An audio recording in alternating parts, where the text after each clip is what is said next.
Hello అండి. అందరికీ నమస్తే. Welcome to my home my world. ఈ వ్లాగ్ వచ్చేసి ఏంటంటే మొన్న ఫ్రైడే రోజు హాలిడే ఇచ్చారు కదా! సో, ఆ రోజు వ్లాగ్ అనమాట. రిపబ్లిక్ డే రోజు. సో, హాలిడేతో పాటు ఇగ ఏంటంటే మాకు ఆ రోజు పిల్లలకి స్కూల్‌లో పీటీఎం ఉందనమాట. సో, ఎళ్ళాలి కదా! అందుకే ఇంకా తొందరగా వంట చేసేసుకుంటున్నా అనమాట. లేట్ అవుతది. అంటే వచ్చేప్పుడు కూరగాయలు తీసుకొచ్చే ప్లాన్ ఉందనమాట. సో, అందుకే అన్ని పనులు అయిపోవాలని చెప్పి ఒకసారి బయటికెళ్తే అందుకన్నట్టుగా మళ్ళీ లేట్ అవుతుంది. అందుకే వంట చేసేసి రెడీ పెట్టేసుకున్నామంటే వచ్చిన తర్వాత ఇంకా అన్నం పెట్టేసుకునేలాగా ఉండాలనేసి ఇంకా ఫాస్ట్‌గా వంట చేసేసుకుంటున్నాను. ఫాస్ట్‌గా ఏముందిలేండి, రోజు ఎలా అయితే చేస్తానో అలాగే, కాకపోతే ఇంకొంచెం తొందరగా 11 కల్లా పిల్లల్ని కూడా రెడీ చేసేసుకొని ఇంకా తీసుకెళ్దాం కదా అనేసి చేస్తున్నాను అనమాట. ఇంకా ఈళ్ళైతే హాలిడే కదా 9కేమో లేచారు. అది కూడా లేపితే లేచారనమాట. అదే మళ్ళీ స్కూల్‌కెళ్ళాలి కదరా అని చెప్పంటే ఇంక లేచారు. ఇంకా అందుకే ముందైతే ఫస్ట్ ఇద్దరికి ఆయిల్ పెట్టేసాను. టిఫిన్ తినేసారు. ఈ తేజ్ గడికి హెయిర్ ఎంత ముందు రోజు ఆయిల్ పెట్టినా గానీ నెక్స్ట్ డేకి అసలు హెడ్ బాత్ చేసినట్టు ఉంటదనమాట. తలకి అంతా డ్రై అయిపోతది. అందుకే ఆడికైతే కొంచెం ఎక్కువ పెడతాననమాట.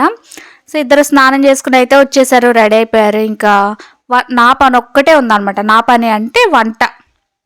ఆల్రెడీ స్టవ్ మీద ఏసేసాను. అది కొంచెం ఇంకా దగ్గరికి అయిందంటే ఇంకా స్టవ్ ఆఫ్ చేసేసుకోవచ్చు. ఈలోగా ఏంటంటే ఒక కొరియర్ అయితే వచ్చిందనమాట అమెజాన్‌ది. యాక్చువల్‌గా అది ఆ రోజు డెలివరీ అని ఉండింది. సో, మళ్ళీ మేము బయటికెళ్ళిన తర్వాత వచ్చిందంటే మళ్ళీ ఏంట్రా అని అనుకుంటా ఉన్నాను. ఈలోగానే వచ్చిందనమాట. హమ్మయ్య అనుకున్నాను. ఇంతకీ ఏంటంటే అది ఆహ్, కొ కోకోనట్ కాదు, రోజ్‌మెరీ హెయిర్ ఆయిల్ అనమాట. రోజ్‌మెరీ హర్బ్ అనేది జుట్టుకి చాలా మంచిది కదా! సో, ఈ మధ్యన చాలా రీల్స్ అన్నిట్లో చూస్తా ఉన్నాననమాట ఇన్‌స్టాలో. సో, అందుకే ఇది అమెజాన్‌లో ఆర్డర్ చేశాను. బావుంది. అంటే ఇంకా స్టార్ట్ చేయలేదు. కాకపోతే చూడడానికి బావుందనమాట. నాన్ స్టిక్కీగా ఉందనమాట. అంటే జిడ్డుగా అన్నట్టు కాకుండా ఉండింది. అండ్ ఇది వచ్చేసి ఎంత 200 ఎంఎల్ అనుకుంటా.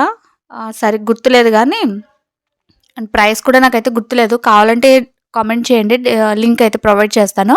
ఇంక ఇదేంటంటే ఆ పైన యాక్చువల్‌గా నాకు ఆత్రం ఎక్కువ గదా! అందుకే అటు సైడ్ నుంచి ఓపెన్ చేయకుండా కింద నుంచే ఓపెన్ చేశాను. అది అటు సైడ్ ఏంటో నలిగిపోయింది కదా అనేసి ఓపెన్ చేసేసాననమాట. సో, యాక్చువల్‌గా పైన ఏంటంటే ఇంకొక క్యాప్ కూడా ఇచ్చాడు. సో, ఇదొచ్చేసి మనకి ఇలాగా హెయిర్ ఆయిల్‌కి నార్మల్‌గా మనం చేత్తో వేసుకొని రాసుకుంటాం కదా నూనె తలకి, అలాగా రాసుకోవచ్చు. లేదంటే ఇప్పుడు ఈ క్యాప్ తీసేసి ఈ క్యాప్ పెట్టేసామంటే గనక అది మనకి దువ్వెనకి పళ్ళున్నట్టుగా ఉన్నాయి కదా! సో, అలా జస్ట్ మన కుదుళ్ళ వరకు కూడా వేసుకునేలాగా దానికి అక్కడ హోల్స్ ఉంటాయన్నమాట.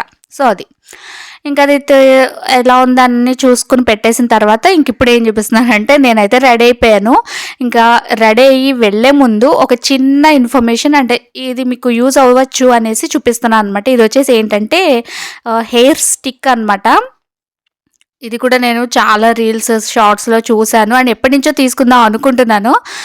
సో, ఇప్పుడు తీసుకున్నాననమాట. ఇదొచ్చేసి ఏంటంటే మనకి చూడ్డానికి మస్కారాలా ఉంది కదా! మస్కారా బ్రష్, సేమ్ మస్కారా ఏంటది అది కూడా అట్లానే ఉంటుంది కదా! బ్రష్ గానీ ప్రొడక్ట్ ఎట్లా ఉంటదో అలాగే. ఇదేంటంటే మనకి ఇలా బేబీ హెయిర్స్ ప్రాబ్లమ్స్ ఉన్నవాళ్ళు, అంటే చిన్న జుట్టు, అంటే మన పొడుగు జుట్టు ఉంటుంది. కాకపోతే మన జుట్టులో చిన్నగా ఈకలాగా అది గాలికి వచ్చేస్తాయి కదా! మనకి హెడ్ బాత్ చేసినప్పుడు ఒకవేళ బయటికెళ్ళినా ఇంకా బండ్లో వెళ్ళామంటే ఇంక చెప్పక్కర్లేదు. సో, అలాంటి ప్రాబ్లమ్స్ ఫేస్ చేసే వాళ్ళకేంటంటే ఇది హెయిర్ స్టిక్ అని చెప్పాను కదా! సో, లోపల కొంచెం జెల్ ఫామ్‌లో ఉంటదనమాట.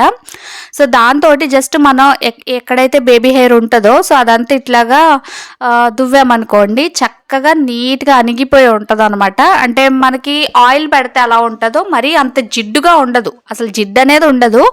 కాకపోతే ఏంటంటే ఆ బేబీ హెయిర్స్ అనేవి నీట్‌గా ఉంటాయనమాట, ఎగరకుండా అన్నట్టు. సో, ఇప్పుడు నేను బయటికెళ్తున్నాను కదా! సో, అందుకే ఎళ్ళే ముందు రాసి మీకు చూపిచ్చాను.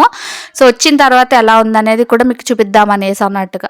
మళ్ళీ ఇంకొకసారి వచ్చిన తర్వాత చూపిస్తే మీకు ఐడియా ఉండదు కదా! సో, అందుకే ఇప్పుడు నీట్‌గా తల దూకున్నాక మళ్ళీ అది అప్లై చేసుకొని చూపిస్తున్నాననమాట అది. యాక్చువల్‌గా చెప్పాలంటే మనకి హెయిర్ సీరమ్స్ ఉంటాయి కదా! ఆ సీరమ్స్ అయితే కొంచెం మనకి కొంచెం ఎక్కువైనా గానీ అవి ఏమంటారు జిడ్డుగా మామూలు ఏంటి నూనె పెట్టామేమో అన్నట్టు అనిపిస్తదనమాట. బట్ ఇదైతే అలా లేదు. చక్కగా ఉంది. అండ్ హెయిర్స్ కూడా బేబీ హెయిర్స్ లాంటి ప్రాబ్లమ్స్ ఉంటే మాత్రం ఖచ్చితంగా చాలా బాగా యూజ్ అవుద్దనమాట.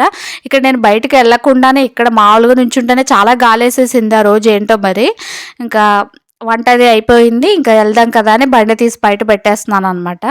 ముందు వెళ్ళొచ్చి స్కూల్కి అంటే పొద్దున్న అంటే 11 అట్లా బయలుదేరాము. 11 పోవాలా, ఎందుకంటే మళ్ళీ ఇద్దరికి వెళ్ళాలి కదా స్కూల్కి. అదనమాట. వెళ్ళి వచ్చేటప్పుడు ఇంకా కూరగాయలు తీసుకొచ్చుకున్నాను. ఇందాక బండి పెట్టేది చూపించాను కదా, ఇప్పుడు బండి లోపల పెట్టేశాను అనమాట. బయట పెట్టేది చూపించే ఇప్పుడు లోపల పెట్టేసాను అనమాట. అంటే వచ్చేసాము. మేము వచ్చేసరికి కరెక్ట్గా 12:30 అట్లా అయ్యిందనమాట. ఇంకా లోహిత స్కూల్కి, తేజ్గడికి స్కూల్కి వెళ్ళి మీటింగ్ అంతా అయిపోయినాక మళ్ళీ అటు నుంచి అటు రైతు బజార్కి వెళ్ళి కూరగాయలు కూడా తీసుకొచ్చాము. ఇద్దరిని తీసుకెళ్ళాను. లాస్ట్ టైం ఒకసారి లోహితని తీసుకెళ్ళాను, అదైతే నాకు చక్కగా కుదురుగా ఉండింది. ఈ తేజ్గడిని తీసుకెళ్తే కుదురుగా ఉంటాడులే అనుకున్నాను నేను. కాకుండా నేను టమాటాలు ఏరుకుంటుంటే పుచ్చులు ఉన్న టమాటాలని తీసుకొచ్చేస్తున్నాడు అనమాట. ఎన్నిసార్లు చెప్పినా వినలేదు. ఇంకొకసారి తీసుకురాను అంటే అప్పుడు ఆపాడు అనమాట. అలా చేసాడు అనమాట. అందుకే కొంచెం లేట్ అయింది, లేకపోతే కూరగాయలు తొందరగా ఏరుకుని తెచ్చుకునేదాన్ని. ఇంకా లోపలికి వచ్చేసిన తర్వాత అసలైన పని అప్పుడు ఉంటుంది. కాకపోతే ఈలోగా వచ్చేసాను కదా, ఇంటికి వచ్చిన తర్వాత హెయిర్ ఎలా ఉంది అనేది మీకు చూపిద్దాం కదా అనేసి చూపిస్తున్నాను అనమాట. సో వెళ్ళే ముందు అది వేసాను కదా, అది అనమాట.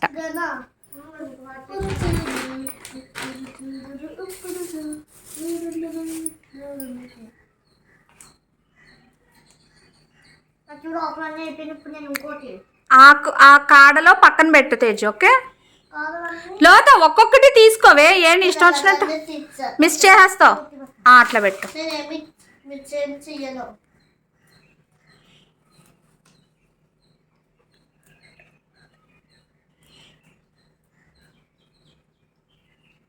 అమ్మ ఇప్పుడు ఒకసారి ఇది వచ్చినప్పుడు నేను మర్చిపోయి తెచ్చుకుంటున్నాను. పర్వాలేదు, తినచ్చు. కడుక్కొని తినాలి, అట్లా తినకూడదు. పేస్ట్ స్మెల్ వస్తుంది, పేస్ట్ లాగా ఉంటుంది. తిని చూడు ఎలా ఉందో. మళ్ళీ అందులో వేస్తావేంట్రా? అది మంచిదే. సరే ఒలిచండి, నీట్గా ఒలిసి పెట్టాలి. ఒలు ఇంకా చాలే. లోత ఓవర్ చేయకుండా ఒలిసి పెట్టు, వేస్ట్ చేయకు. తినేస్తున్నావేంటి? నచ్చిందా? మంచి స్మెల్ వస్తుందిలే నోరు. తిండిపోతుకి ఆకులు కూడా నచ్చుతాయంట, తిండిపోతు. కరెక్ట్గా చెప్పాడు అన్నయ్య. సరే ఒలిచు, తర్వాత తిందు కానీ. చూడు అయిపోయింది. ఇంక నేను పుదీనా కొత్తిమీర పెట్టేశాక నేను కూడా హెల్ప్ చేస్తాను మీకు. ఓకే, ఈసారి పుదీనా ఎక్కువ తెచ్చాను అనమాట. అందుకే ఇద్దరు హెల్ప్ చేశారంటే ఇద్దరు ఉన్నారనేసి తెచ్చుకున్నాను, లేకపోతే అది ఒక్కటే నా వల్ల అవ్వదు. అప్పటికే అరగంట నుంచి ముగ్గురం కూర్చుని ఒలిస్తే అంతసేపు అయిందనమాట. ఇంతకీ దానికి లోహిత కోసం అప్పడాలు, తేజ్గడ్ కోసం ఈ సమోసా వడియాలు తెచ్చాను కదా, అవి వేయించిస్తానరా అన్నాను. అందుకని చక్కగా ఇద్దరు కూర్చుని ఒలిచి పెట్టారనమాట. ఇంకా మధ్యాహ్నం పని అంతా అయిపోయాక కాసేపు రెస్ట్ తీసుకున్నాం ముగ్గురం చక్కగా. ఇంక ఇది సాయంత్రం అనమాట. నేను 6 లోపు ఏదో ఒకటి తినేస్తా అని చెప్పాను కదా, సో అందుకే ఆ రోజు ఇడ్లీ అట్టే వేసుకుందాం అని వేసుకుంటున్నాను. అండ్ ఈలోగా మీకు ఒకటి చూపిస్తాను, చూసేయండి. మరి మ్యాట్ కూడా నేను అమెజాన్లో తీసుకున్నాను అనమాట. ఒక 4-5 డేస్ అయ్యి ఉంటుందేమో. ఇది యాక్చువల్గా చాలా చూసుంటాం కదా, సో ఇది ఇందు మీద వాటర్ పడితే కిందకంతా ప్లేనే ఉంటుంది. అంటే ఏమంటారు, వెట్ సంథింగ్ వెట్ మ్యాట్ అనమాట. అంటే ఇప్పుడు గిన్నెలు యాక్చువల్గా షింక్ దగ్గర గిన్నెలు కడుక్కుని ఇక్కడ పెడితే కనుక సో వాటర్ అనేది కింద పడకుండా ఇక్కడ ఈ మ్యాట్ మీదే ఉంటుంది. సో మనం వాటర్ అనేది ఇట్లాగా పెట్టేసుకోవచ్చు. బట్ నేను యాక్చువల్గా ఎందుకు తీసుకున్నానంటే ఇక్కడ నేనేం గిన్నెలు కడిగాక ఇక్కడ పెట్టను, గిన్నెల బుట్టలోనే స్టాండ్లోనే పెట్టేస్తాను అనమాట. ఒక్క నిమిషం, ఈలోగా నా అట్టు మాడిపోతుంది. సో ముందు దీన్ని తిప్పేసుకుని అప్పుడు మళ్ళీ మిగతా విషయాలు మాట్లాడతా. ఓకే, ఫైనల్లీ అతి కష్టం మీద అట్టును తిరగేసాను అనమాట. కొంచెం లేట్ అయి ఉంటే మాడిపోయి ఉండేది. సో ఏం చెప్తున్నాను, ఈ మ్యాట్ గురించి కదా. సో నేను యాక్చువల్గా దీనికి ఇక్కడ పెడదామని కాదు, నాకు కౌంటర్ టాప్ ఇక్కడ చిన్నగా ఉంటుంది గిన్నెలు కడిగిన తర్వాత పెట్టుకోవడానికి. సో ఎప్పుడు కూడా గిన్నెలు తోమిన తర్వాత ఇలా స్టూల్ వేసి, స్టూల్ పైన గిన్నెల స్టాండ్ వేసి పెట్టుకుని ఇందులో పెట్టేస్తాను అనమాట. సో దట్ కింద చూసారా వాటర్ అంతా ఎంత పొలుకుతుందో. సో 2 డోర్ మ్యాట్స్ ఉంటాయి. ఆ 2 కూడా ఎప్పటికప్పుడు పొద్దున్న సాయంత్రం తడిసిపోతూనే ఉంటాయి అనమాట. సో నేను మళ్ళీ వాటిని ఎండలో ఆరేసుకుంటే చక్కగా ఏ రోజుకి ఆ రోజు నీట్గా ఉంటాయి. సో దీనికోసమని తీసుకున్నాను అనమాట. కాకపోతే కరెక్ట్గా బాగానే ఉంది నిజంగా. దీని కింద ఫ్లోర్ అయితే వెట్ అవ్వట్లేదు, తడిసిపోవట్లేదు. దీని మీద వాటర్ పడ్డా కింద ఫ్లోర్ మాత్రం నార్మల్గానే ఉంటుంది, డ్రైగానే. కాకపోతే ఇది ఆ వాటర్ డ్రాప్స్ అనేవి పడుతూ ఉంటాయి కదా. సో నేను ఈ మ్యాట్ ఎక్కడైతే పెడతానో ఈ ప్లేస్లో నాకు నార్మల్గా డ్రైగానే ఉంటుంది. కాకపోతే ఇదైతే డైమెన్షన్స్ చిన్నగా ఉండింది కదా, సో ఇది ఎంతవరకు ఉందో అంతవరకు బాగానే ఉంటుంది అనమాట. చుట్టుపక్కల తడుస్తూ ఉంటుంది, పర్లేదు, ఏదో యూజ్ అవుతుంది అనేసి ఇంకా ఎన్నో రోజులు ఒక 4 days అయిందనమాట వచ్చి. సో అందుకే యూజ్ చేశాను. అండ్ నేను ఇప్పుడు యూజ్ చేశాను కదా, ఒకవేళ మీరు ఎవరైనా ఇలా కిచెన్ షింక్ పక్కన గిన్నెలు ప్లేస్ చేసుకుంటే కనుక అప్పుడు చాలా బాగా ఇంకా పర్ఫెక్ట్గా యూజ్ అవుతుంది. ఇంకా ఈ ఫ్లోర్ అసలు తడవదు అనమాట. ఇంతకుముందు నేను హైదరాబాద్లో ఉన్నప్పుడు నాకు అట్లనే ఉండేది, అంటే షింక్ పక్కనే నేను పెట్టుకునేదాన్ని అనమాట గిన్నెల బుట్ట. సో తోనట్టు చక్కగా పక్కన వేస్తే ఇక్కడ మాత్రం తడిచేది. దాన్ని నేను అట్లా మాప్ ఉంటుంది కదా, దాంతో వైపర్ తోటి తుడిచేసేదాన్ని అనమాట. అది చూసారు కదండి. ఆ వెట్ మ్యాట్ గురించి అయితే మీకు నచ్చితే కనుక ట్రై చేయండి. అండ్ లింక్ కావాలంటే కనుక కామెంట్ సెక్షన్లో కామెంట్ చేయండి. సో నేను ప్రొవైడ్ చేస్తాను. ఊరికే నాకు టైం సరిపోవట్లేదు అనమాట లింక్స్ అన్నీ తీయడానికి, అందుకే నేను అడుగుతున్నాను. కావాలనుకుంటే కామెంట్ చేయండి. నాకు డాష్ కూర అంటే ఇష్టం. చికెన్ని తెలుగులో ఏమంటారు? కోడి. కూర ఎక్కడ ఉందిగా, కోడి కూర అని రాసేస్తావా? చికెన్ రాయొచ్చు, తెలుగులోనే రాయాలి. నా స్నేహితుడి పేరు డాష్. ఎవరు నీ స్నేహితుడి పేరు? అదే స్నేహితురాలు పేరు చెప్పు.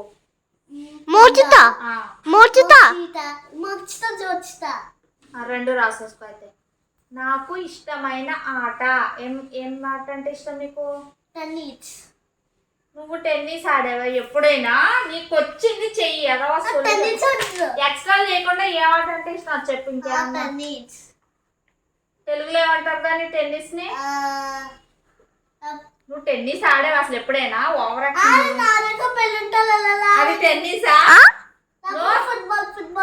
ఫుట్బాల్ ఆడావా? తెలుగులో రాసుకో. దాగుడు మూతలు. తెలుగులో హైడ్ అండ్ సీక్ ని తెలుగులో దాగుడు మూతలు అంటారు. అది రైట్. హైడ్ అండ్ సీక్ అని తెలుగులో ఒత్తులు తప్పులు రాసావో తోలు తీస్తాను. ఇందాక చూడు, బను అని రాసావు. నా పేరు నాన్న పేరు. నానేమో ఇక్కడ ఇవ్వలేదురా. మీ అన్నయ్య గురించి రాయండి అని ఇవ్వలేదు, ఓన్లీ దీని గురించి ఇచ్చారు.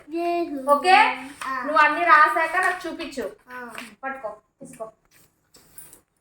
ఇంకా ఆ రోజు evening as usual homeworks start చేసుకున్నారనమాట. అంటే హాలిడే కదా, అందుకే ముందు రోజు ఎక్కువ చేయలేదు. 1-2 చేసుకుని మిగిలినవి నెక్స్ట్ డేకి ఉంచుకున్నారనమాట. సో అదే ఇక్కడ లోహతకి తెలుగు హోంవర్క్ ఇది. అన్నీ తప్పులే, అన్ని ఒత్తులు తప్పులు రాయడం అనమాట. సో అదనమాట. ఇంకా ఈవినింగ్ వాళ్ళకి హోంవర్క్స్ చేయించుకుంటే నా పని అయిపోతుంది. అది అయిపోయిన తర్వాత ఇంకొక పని చేసుకోవాలన్నమాట, స్టిచ్చింగ్ది. సో దెన్ ఫ్రెండ్స్, ఇక్కడికి ఈ వ్లాగ్ అయితే ఎండ్ చేసేస్తున్నా. మీకు ఈ వ్లాగ్ నచ్చితే తప్పకుండా ఒక లైక్ చేయండి, షేర్ చేయండి, కామెంట్ చేయండి, ఛానల్ అయితే సబ్స్క్రైబ్ చేసుకోండి. Thank you for watching. మళ్ళీ ఇంకొక మంచి వీడియోలో కలుస్తాను. Bye bye.